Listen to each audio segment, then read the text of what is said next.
It's the Epstein files. It's Epstein. There is only one obvious weakness for Donald Trump, one obvious threat. It's Epstein. Michael, it's been too long. Where are we going? It's time for a trip. Where are we going? We are going inside Donald Trump's head. And again, I just want to know that what is missing in so much discussion, and there is so much discussion about Donald Trump, is really getting and trying to understand the motivations of the strangest person I know, you know, or anyone that we know has ever known.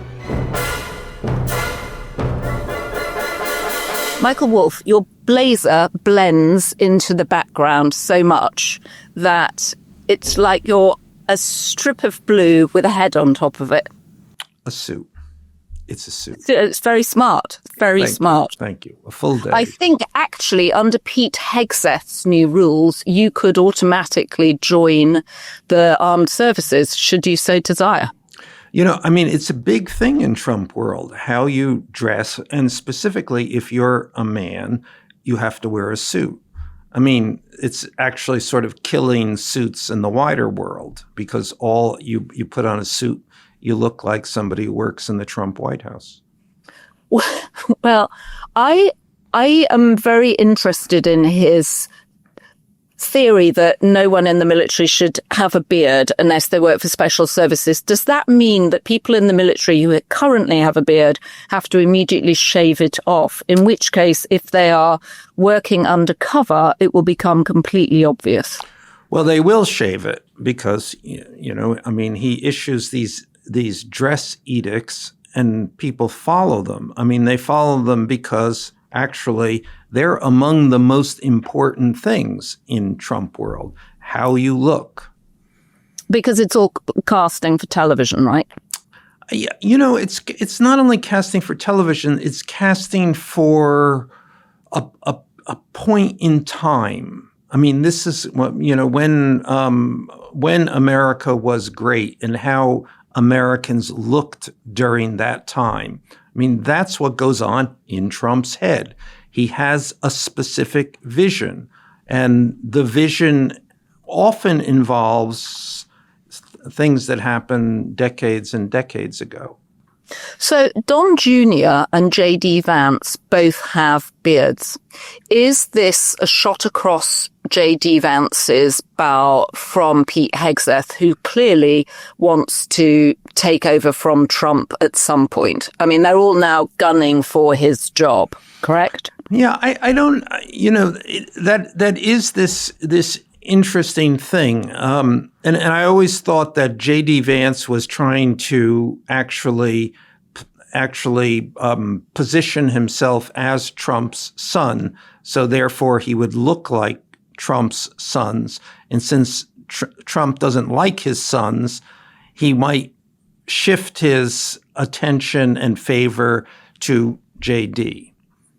So J.D. and Pete Hegseth are arguably in a competition for Trump's affection. And I'm sympathetic to Pete Hegseth on the beard front because I don't like beards. And I don't know if I've ever told you this. I actually had a phobia of beards when I was younger. It's called pognophobia. It's a real thing.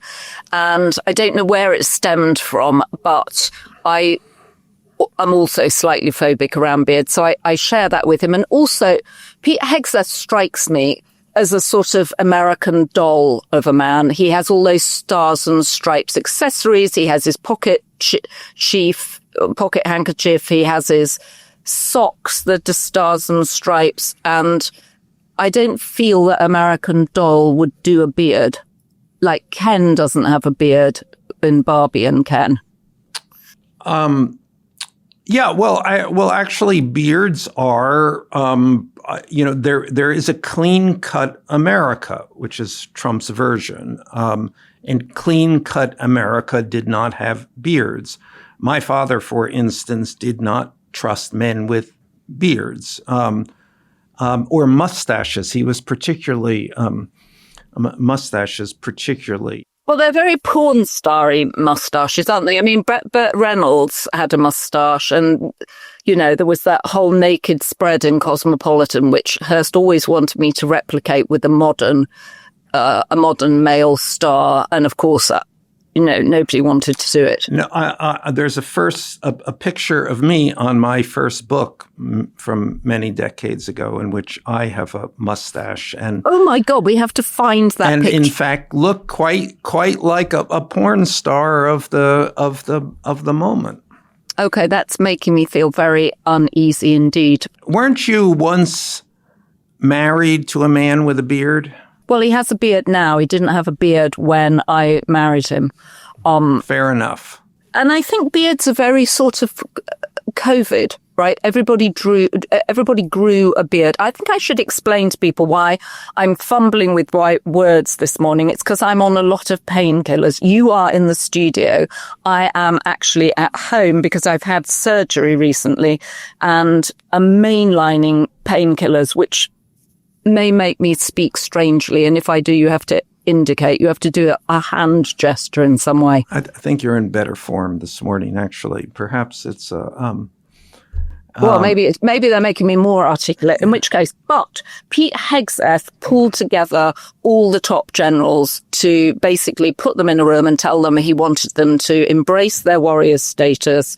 The politically correct culture of the military is now over, and he didn't want trans, I think, in the military, and he definitely doesn't want beards, which seems like something you could have sent in an HR memo. Yes, I mean, let's go on to the more alarming aspect of this. And the alarming aspects of this is that once the constitutional structure basically says that civilian authority is in control of the military because we didn't trust people in the military. I mean, the military, they were very narrow focused.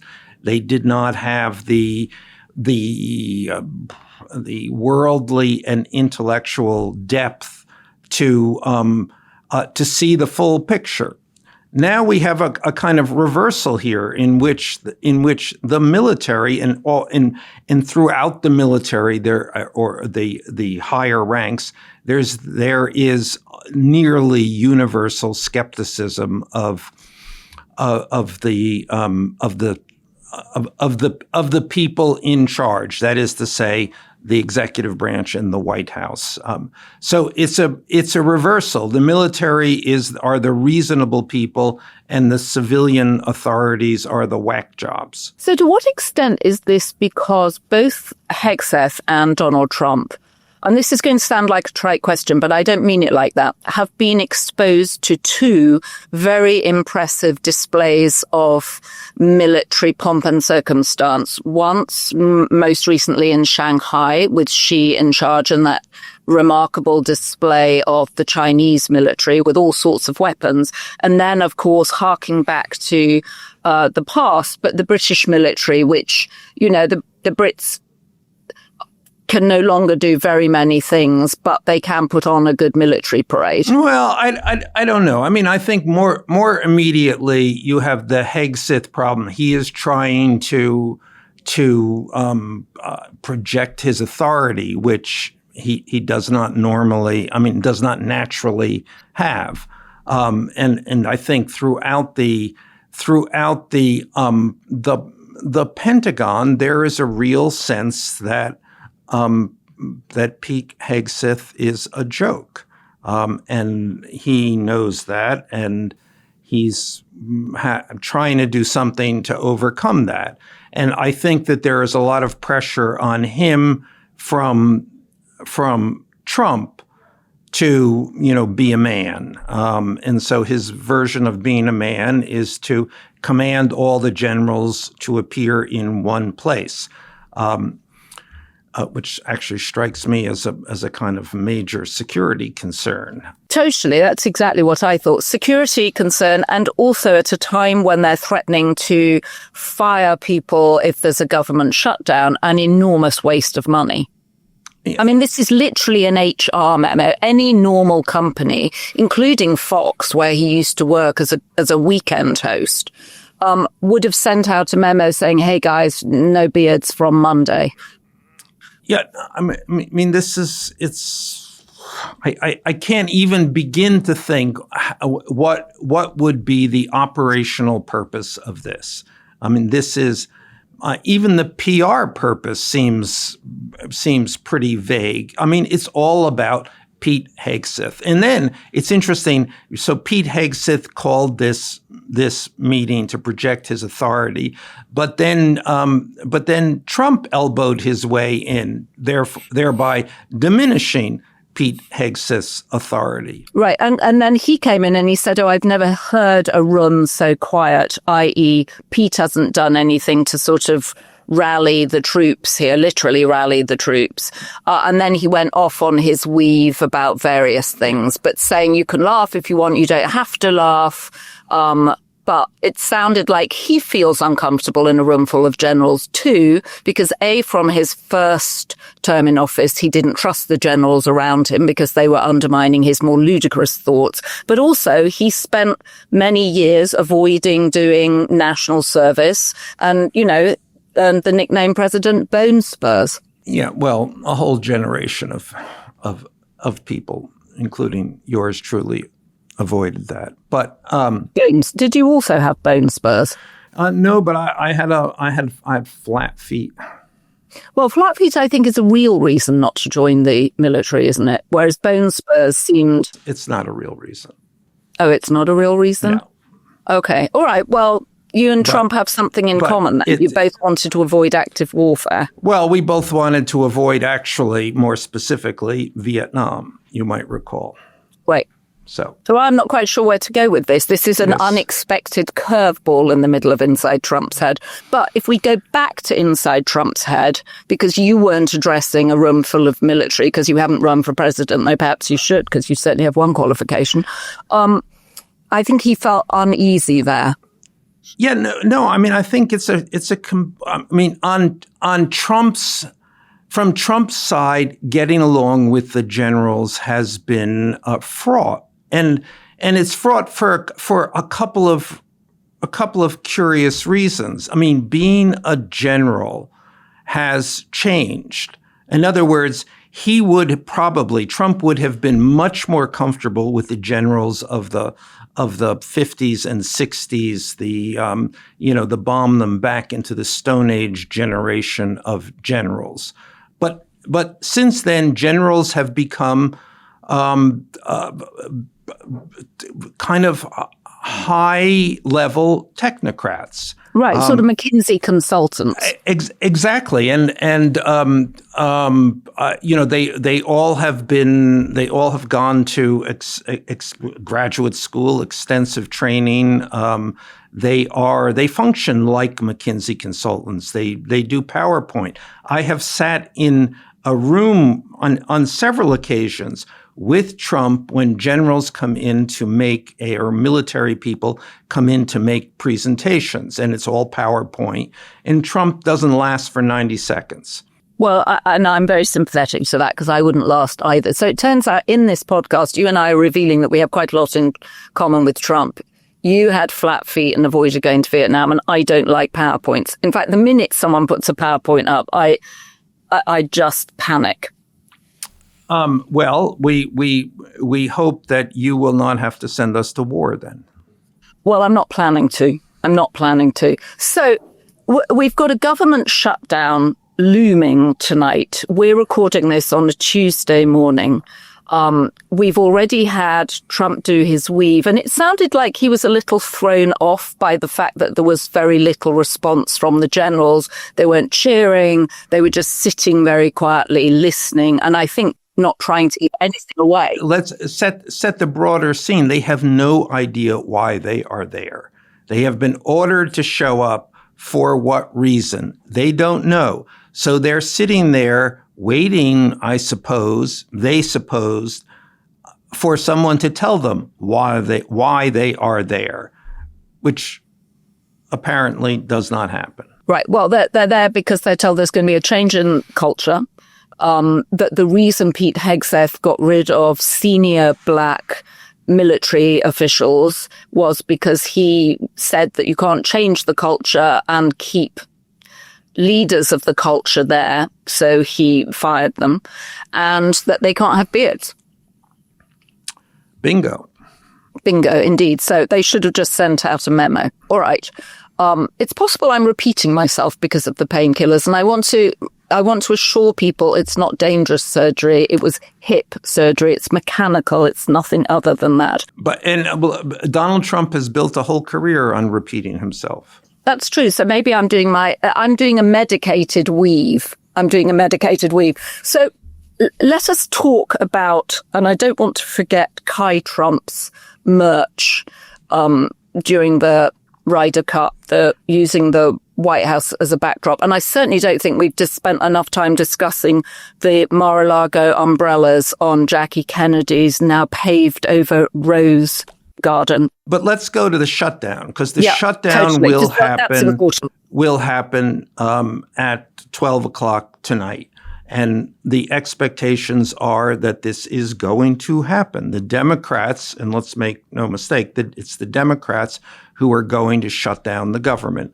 The Democrats who have scant leverage in the past 8 months of the Trump administration now have the Trump card. They can shut it down. And it appears that they will do that, not least of all because they didn't do that in March when they could have. Chuck Schumer punted, and kind of, I think his explanation would be that that if they shut down the government, then the Trump people could do worse things than if they let the government run. But one can hardly imagine that there are even worse things that they could have done. So Chuck Schumer has been hoisted over that decision. So therefore, he definitely has to shut down the government now. And by the way, this is in the Senate. The House has actually approved the funding bill. So it is in the Senate. The Republicans need 60 votes, so they need 7 more votes. So they would have to go to the Democrats. The Democrats are not giving them those are withholding those votes, so the government will shut down. So what is going on inside Trump's head over the whole prospect of a shutdown? We had one shutdown before for just over a month during Trump 1, which everybody seems to have forgotten about. How is he thinking about this? I mean, he's thinking that he'll be able to blame the Democrats for this, that he will come out ahead.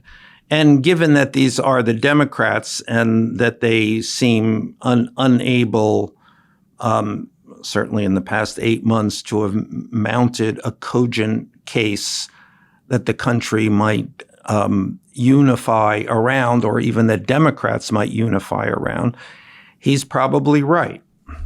And right now their rationale is a traditional Democratic rationale. We want to they are demanding that a certain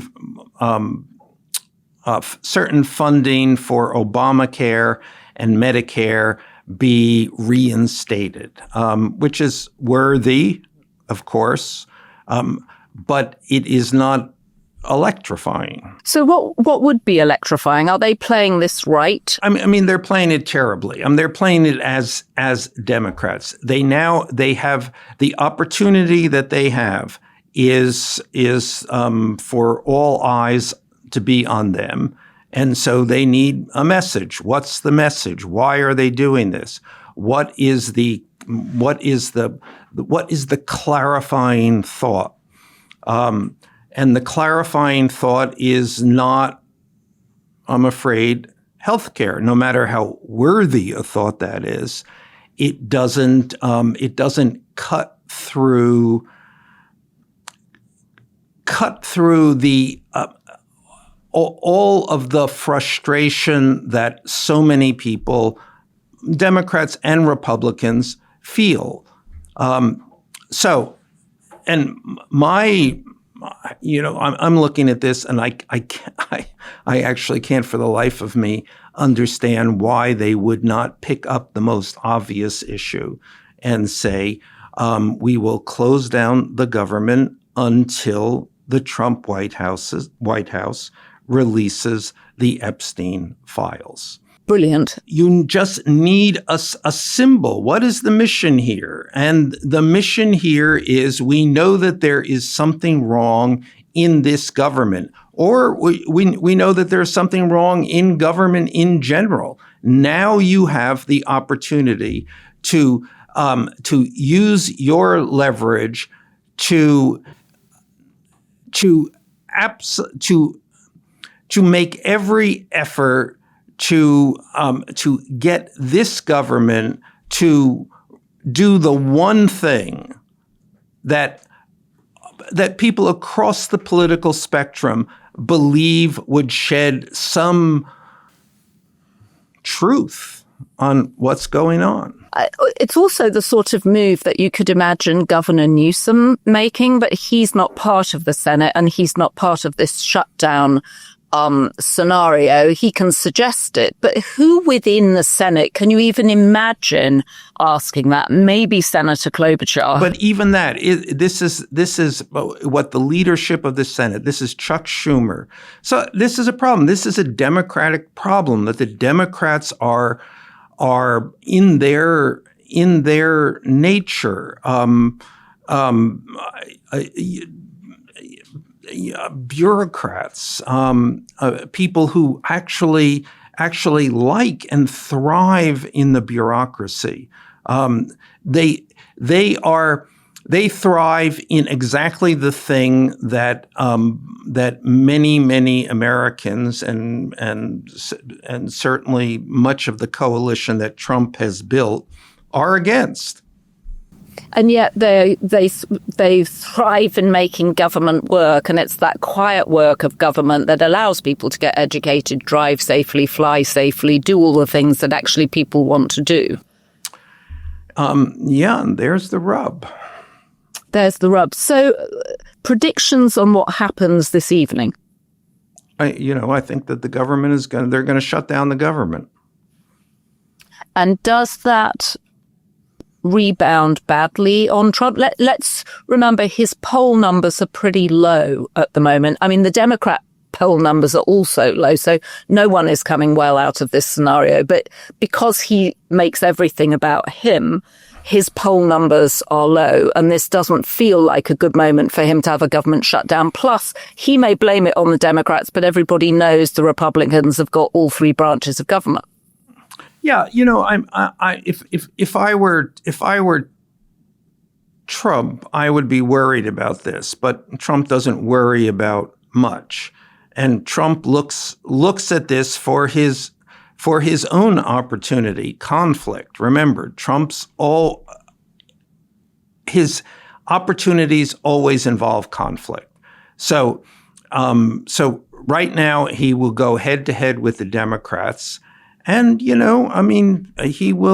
very good at this. The Democrats are very bad at this. Right. And Chuck Schumer versus Trump, the light is going to, the metaphorical light will focus on Trump because, as you say, he's better than this. All right. So when we come back. But let's go to this. The Democrats, I hope the Democrats are watching. It's the Epstein files. It's Epstein.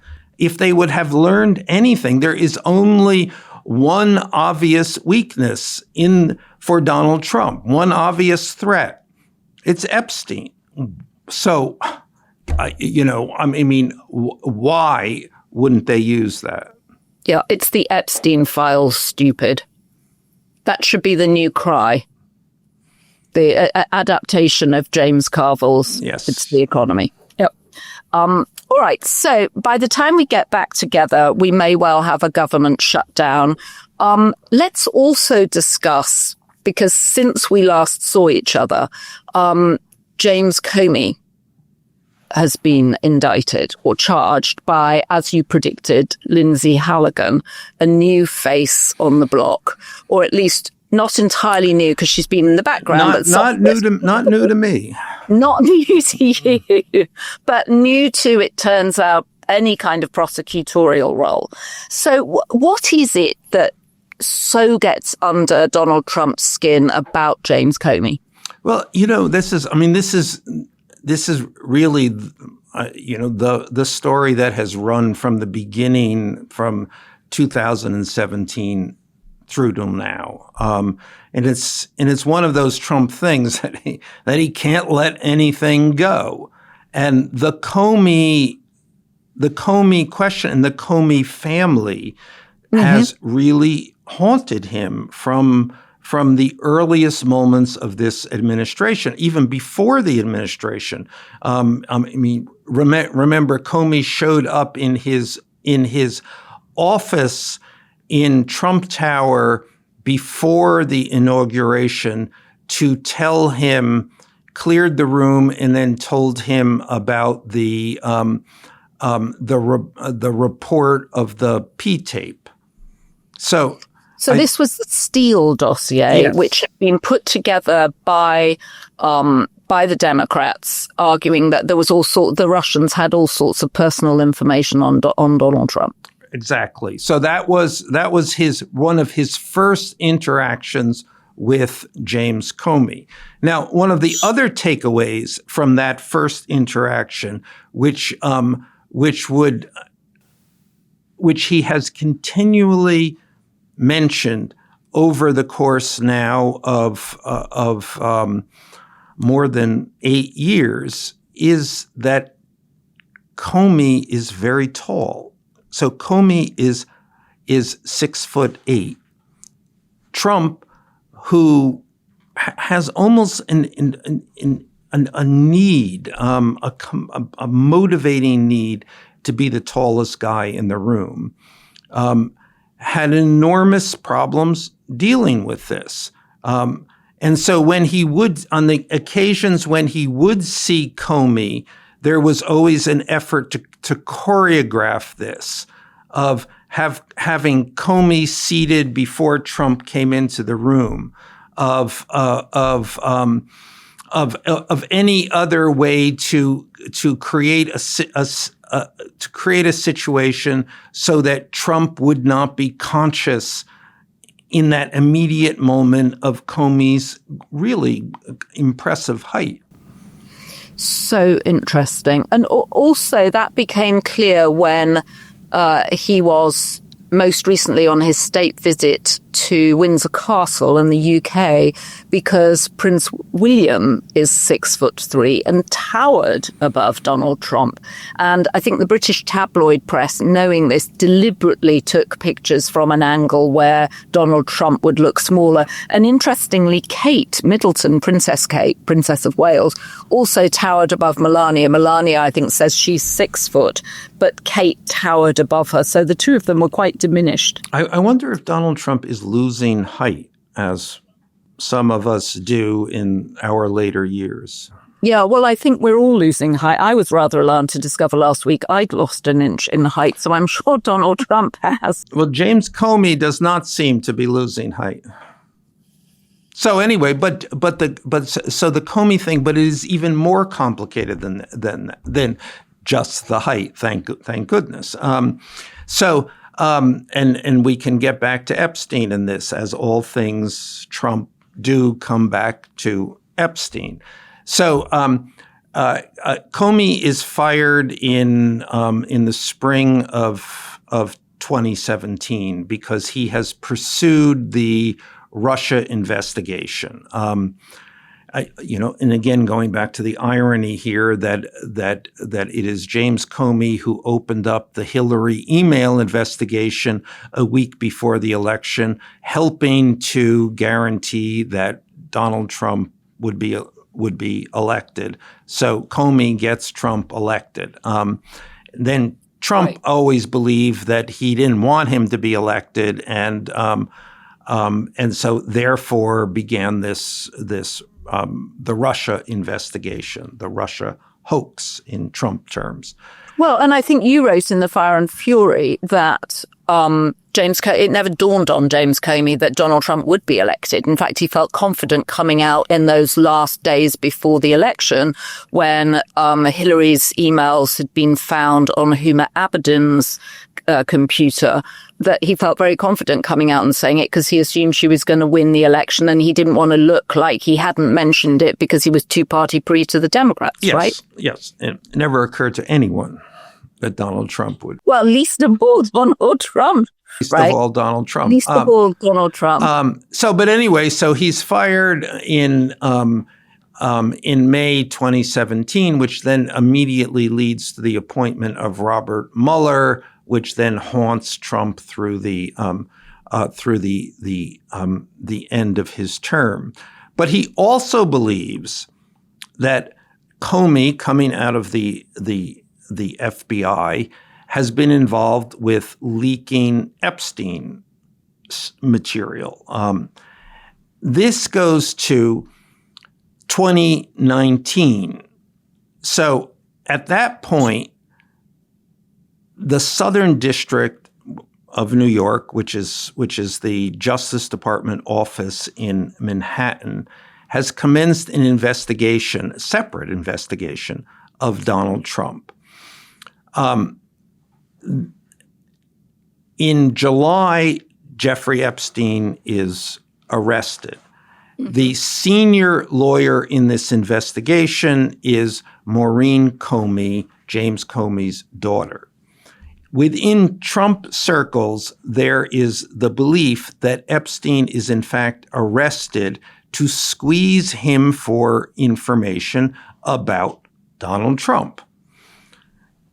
Now, we don't know what information that might be because conveniently, at least for Donald Trump, Jeffrey Epstein dies shortly thereafter. At any rate, though, Donald Trump continues to hold this belief and this grudge. And shortly, and this is at the beginning of the summer, shortly after Pam Bondi announces that there will be no release of the Epstein files, Maureen Comey is fired from her job with the Southern District. And then subsequently, not long after, her father is indicted. So what did you think of his, by now I think everybody's seen his post, James Comey's post saying, "I will not live on my knees, neither should you. I'm not afraid, you shouldn't be either." Well, I think that, from Trump's point of view, he believes that he's going to prosecute this guy and he's going to put this guy in jail. I think that that's highly unlikely. The poetic turn here would be for James Comey just to declare that he is running for the president of the United States, as did Donald Trump when he was facing indictment. Well, it certainly felt very presidential as a statement, the way he came out and said it, didn't he? And also, we know that the reason Lindsay Halligan was put in as the U.S. Attorney of Maryland and given the order to prosecute by Donald Trump, James Comey, was because her predecessor had said there wasn't enough evidence, there was nothing to prosecute him on. And she has no prosecutorial experience. And let's go over that no one in the Justice Department chain of command, Trump had to attack the Attorney General Pam Bondi over exactly this issue. Because this is a ridiculous prosecution. Everybody knows it's a ridiculous prosecution. It would never happen in any in any world in which process and ruled. And Donald Trump had to come in, had to break the process here, had to disregard it, had to impose himself, had to order the prosecution of James Comey. And what's depressing is he's found someone to do it in Lindsay Halligan, who... But Lindsay Halligan, doesn't really exist. She's not really a figure in this. She's just a stick figure. She's just put in there. She's just the face. She's not doing anything. She's not doing any thinking. She's not doing any analysis. She's not really doing any even legal work on this. And that was her function, by the way, as a lawyer, as one of Trump's personal lawyers during the campaign. She was not given any legal responsibilities at all. She was just there to be in his entourage to support the. I may not have the best legal team, but I have the hottest, says Donald Trump proudly amidst his extensive legal woes. Well, and she is doing a lot of blow drying. I will say she has very impressive hair, and it's that Miss Universe hair that Melania has, that Margot Martin has. Ivanka has a version of it, and Hope Hicks had it. Natalie Harp has a slightly thinner version of it, but Lindsay Halligan has great hair. Yeah, and she was a Miss Colorado runner-up, I believe. And to be a beauty contestant in Donald Trump's world is a high resume point. High resume point, and she's got a law degree, I'm assuming. We're assuming. We're assuming. I know. I always like Pam Bondi's law degree, which is from, as you're always pointing out, the fifth law school in Florida. So, I mean, I barely feel we've scratched the surface. We've got Hegseth and the warrior culture. He seems to be also using it, I would say, as a get fit scheme. Every time we see him, he's running around, he's doing burpees, he's jumping about. I know lots of people within the Pentagon are fed up that he's got pictures of him and his wife everywhere, which also seems peculiar. We've got the government shutdown looming. We've got the prosecution of James Comey looming. We haven't discussed Kai Trump's merch opportunity. Ryder Cup, she suddenly pops up with KT, her new T-shirt line. Any thoughts? Have you ordered any? We don't know where it's made yet. I'm going to leave that one to you. Okay, I'm going to order one of Kai's shirts. And are you going to wear it? I'm going to wear it on the podcast if it ever comes, because I want people to know where it's made. Is it made in China? Is it made in India? I hope it's made in America. And then I think a final point before we wrap today, and my painkillers wear out, is the Trump Library. The Trump Library. The Trump Library, which, because he collected some more money from YouTube this week. So, yeah, there was a piece in the Wall Street Journal, I believe, which did the roundup. So Trump has collected in total $80 million from suing media organizations. Okay, and this is 10 months in, so there's probably a lot more to come.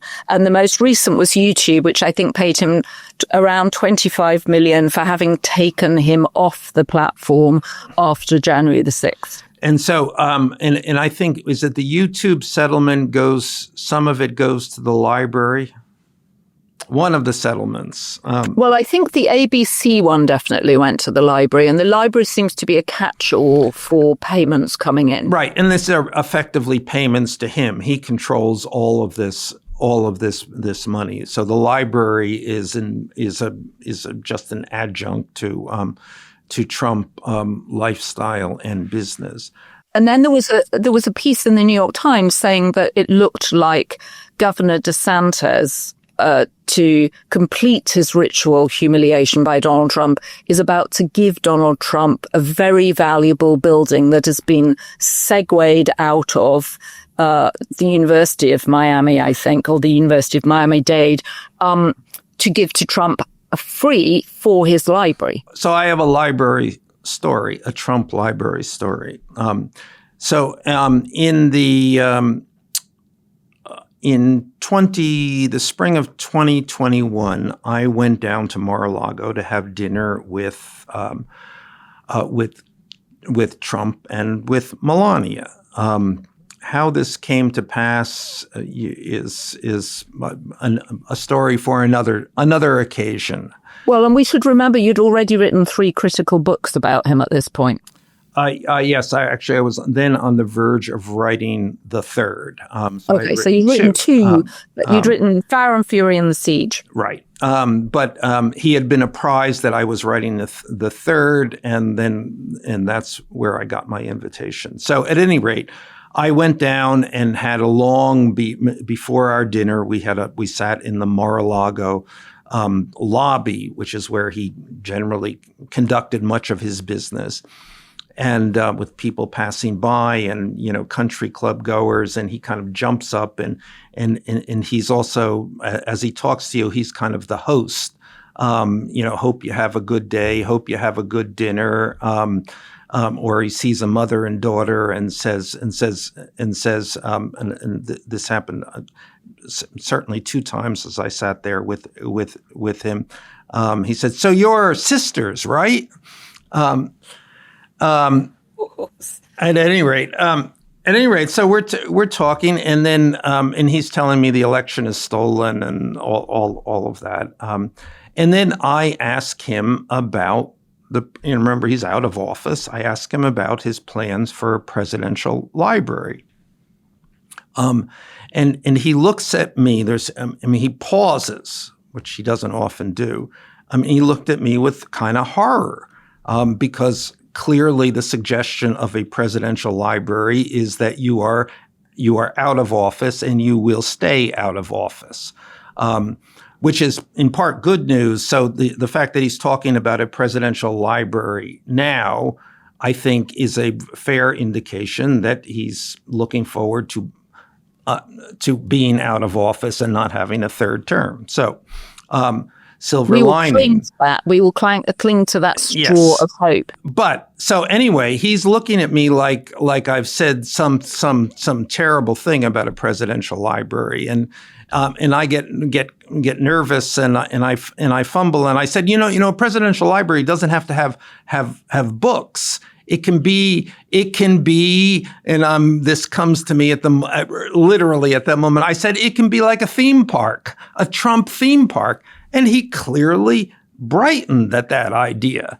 And I actually think it's a perfect idea. So we may see in the Trump presidential library competition with the other theme parks in Florida. Well, and also it would give him a chance to bring back all the old favorites that didn't linger around. Trump Water, Trump Steaks. You could get a certificate from Trump University. You could do a quick Trump mini golf where you cheat or you don't cheat, depending on the cards you get, perhaps.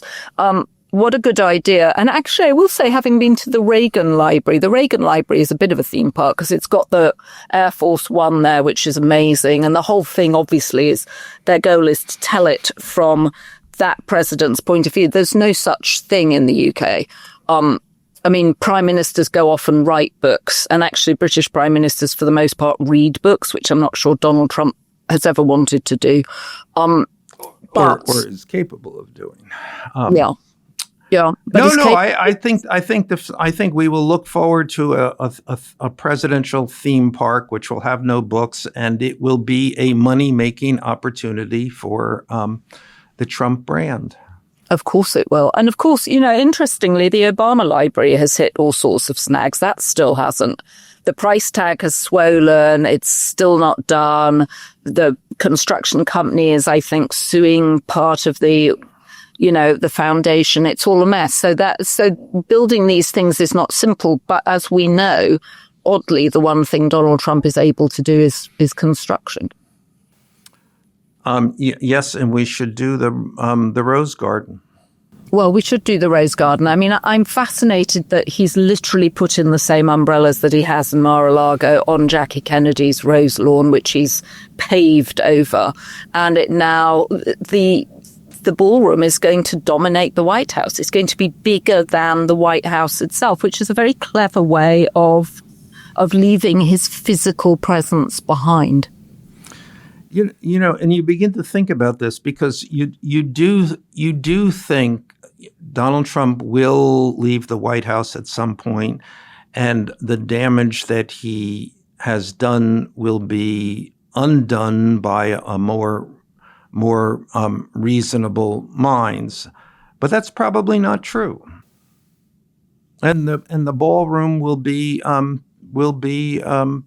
proof of that. It will stand for generations.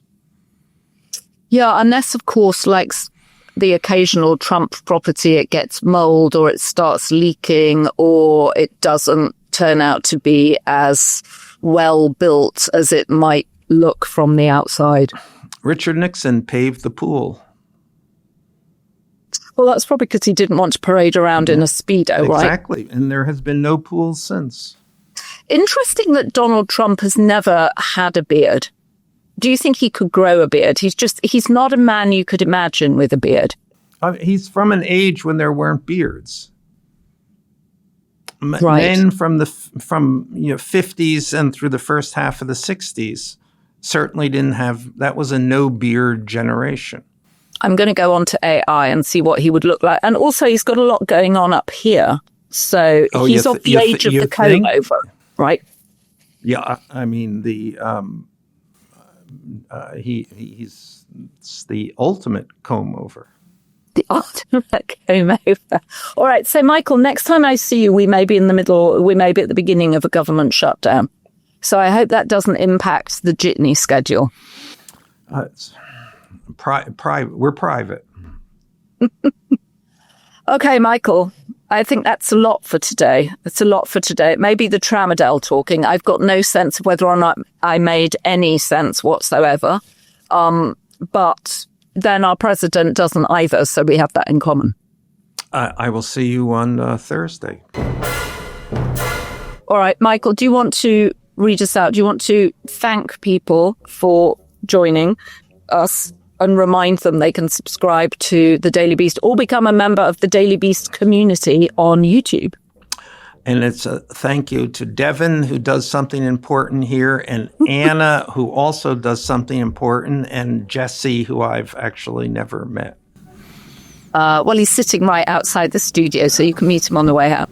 And a special shout out to our B-Beast tier of members, Karen White, Heidi Riley, and Connie Rutherford.